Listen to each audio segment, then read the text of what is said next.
ഖത്തറിൽ ഇന്ന് തിങ്കളാഴ്ചയായിട്ട് രാവിലെ മുതൽ കണ്ടമാനം പണികൾ ചെയ്ത് ക്ഷീണിച്ചിരിക്കുന്നു. അങ്ങനെ മത്താർ കദീമിലുള്ള ഒരു ഷൂട്ട് കൂടി കംപ്ലീറ്റ് ചെയ്തിട്ട് വരുന്ന വൈക്കാണ് ഞാൻ ചായക്കോപ്പ പറഞ്ഞൊരു ടീ ഷോപ്പ് കാണുന്നത്. ഇതൊരു അടിപൊളി ചായക്കടയാണ് ഗൈസ്. ഇവിടെ പഴംപൊരിയും ഉണ്ടംപൊരിയും പിന്നെന്താ പരിപ്പുവടയും പിന്നെ എല്ലാ വടയും ഇതൊക്കെ വേറെ ലെവല് കടികളാണ്. മസ്റ്റ് ട്രൈ ചെയ്യണം. ഇതൊന്നല്ല എന്റെ കണ്ടന്റ്. ഷവർമന്റെ മസാല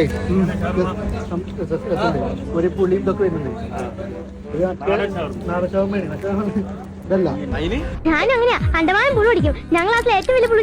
അതൊക്കെ അവിടെക്കട്ടെ. ഞാനും റമീസ്കയും ഫൈംക്കും കൂടിയിട്ട് മത്താറുള്ള ചായക്കുപ്പിലേക്ക് ഇവരുടെ തന്നെ ബിൻമഹമ്മൂദുള്ള ചായക്കുപ്പ ബ്രാഞ്ചിന്റെ പ്രൊമോഷന്റെ ഭാഗമായിട്ടുള്ള ഒരു മീറ്റിംഗിന് വേണ്ടി വന്നതാണ്. അപ്പോഴാണ് മൂപ്പരോട് സൽക്കാരം.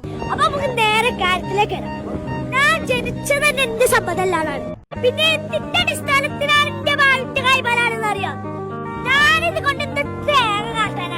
നല്ല ഏലാഞ്ചിയും കല്ലുമക്കയും കട്ട്ലറ്റും ഷവർമയും ബ്രെഡ് പോക്കറ്റും പിന്നെ നല്ല ഉഷാറ് ചായ കൂടാതെ തന്നെ ചക്ക മാങ്ങ ഒക്കെ ഇട്ടുണ്ടാക്കിയ ഒരു ജ്യൂസും പിന്നെ ടെൻഡർ കോക്കനറ്റ് ജ്യൂസും അതൊക്കെ കഴിച്ച് പോണ നേരത്തെ മൂപ്പറുടെ വക ഒരു ക്ലബ് സാൻഡ്വിച്ചിന്റെ ഒരു ബോക്സ് നമുക്ക് ഗിഫ്റ്റ് ആയിട്ട് മൂപ്പരാണ്. ഈ ഏരിയയിലുള്ളവർക്കൊക്കെ ഭയങ്കര സുഖം. ജോലിക്ക് കഴിഞ്ഞ് സമാധാനമായിട്ട് ചായ കുടിക്കാൻ പറ്റുന്ന നല്ലൊരു സ്പോട്ട് തന്നെയാണ്. അപ്പൊ മത്താറ് വരുമ്പോ ചായക്കുപ്പ കയറലൊന്ന് പറഞ്ഞായിക്കാളെ.